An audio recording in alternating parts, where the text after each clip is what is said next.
มาเนี่ยเพื่อนคนนี่ผมจะมารีวิวเกมนี้แบบไม่อวยจะได้มันดีไม่อวยผมรีวิวเกมแบบไม่อวยใหญ่ไม่อวยเฮ้ยต้นยานี่ต้องอ่านวันนี้ว่าไอ้ท็อกใครได้เก็บเงินดีหนักปิดนี่ก่อนนะไม่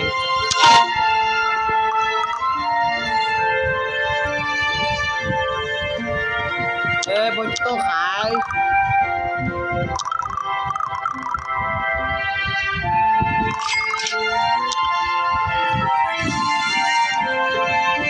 เฮ้ยเห็น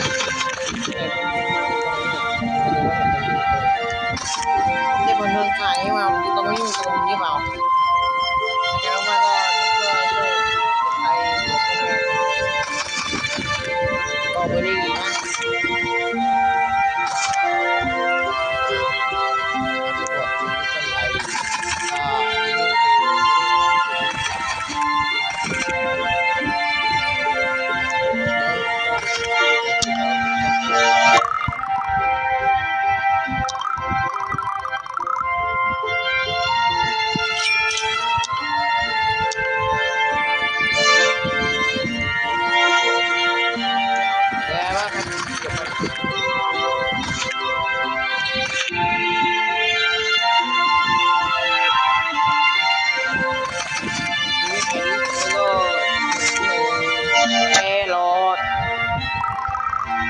ในเรื่องของพวกอะไร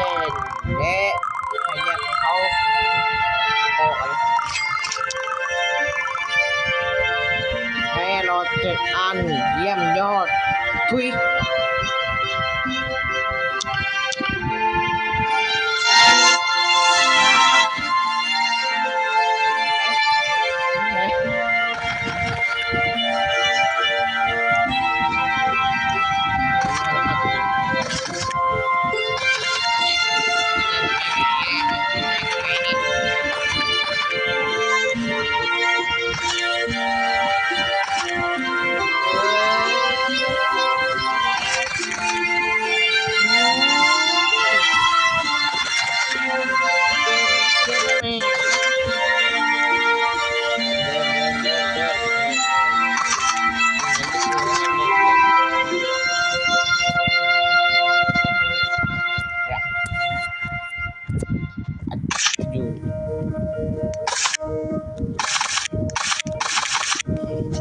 เลยช่วยเลย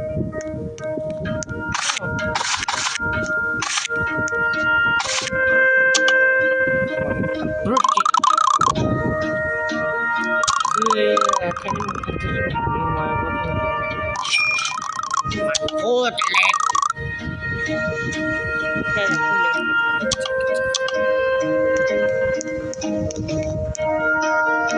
หายไประเบิดหายไปก็ผมอายไม่นะอาย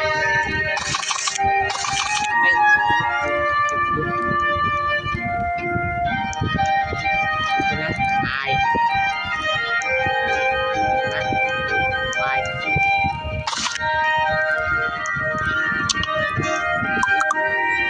นาที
นี่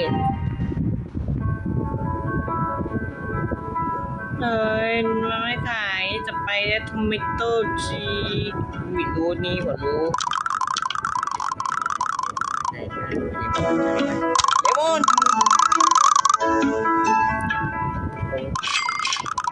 ดูกระปี้กันนี่ใช่มาจะไม่เปิดใช้มันจะเหมือนพวกนี้เลยมันน่ารู้นะแต่เป็นคนแต่งอย่างนี้นะครับมันก็จะมีมันแต่พวกนี้มันไม่มีกระดิ่งแต่เป็นเอาตัวใช้ตัวนี้น่ากลัวผมเป็นบอส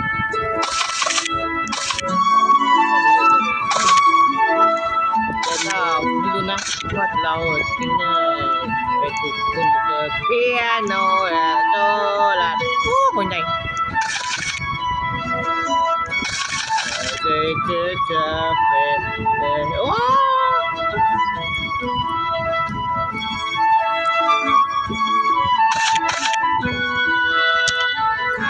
ขาย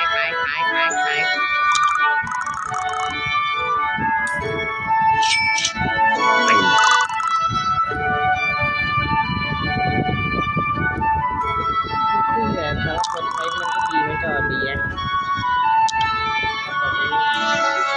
มีผมนี่นี่คือไทยเป็นขนมนะคือต่อไปนี้ไม่ยังยืมขายเนี่ยเลิก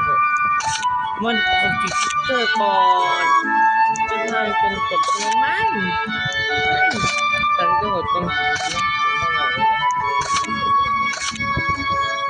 ถ้าเกมนี้ไปอยู่ต่อไปจะเตอร์10นี้จะขอเป็นจบงานมาได้ดีใจเป็นแค่โปรเจกต์เพย์ไทม์มันว่าเต็มไม่ได้โปรเจกต์เพย์ทันแล้วก็กดในมือถือที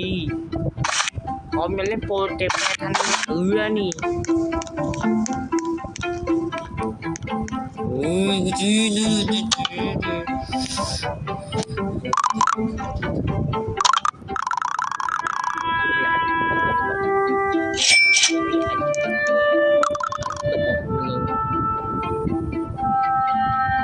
บอมแบบนี้เนี่ย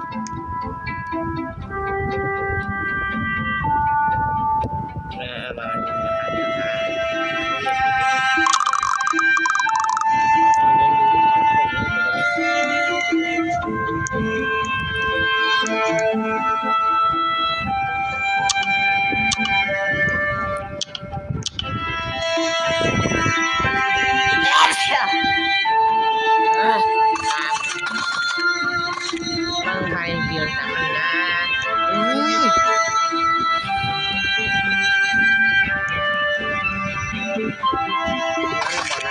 หมดนะเงินเอาบอลเช็คออกโยนบอลหนึ่งเพื่อว่าคุณเพื่อ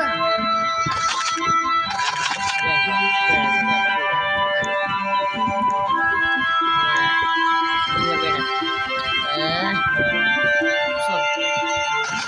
มันอ๋อเนี่ยผมเดียวนี่ได้ไม่มา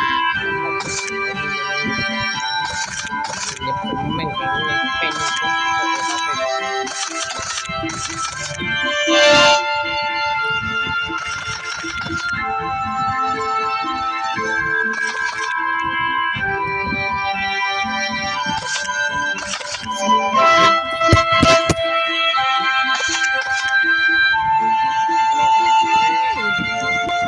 เก็บทีไก่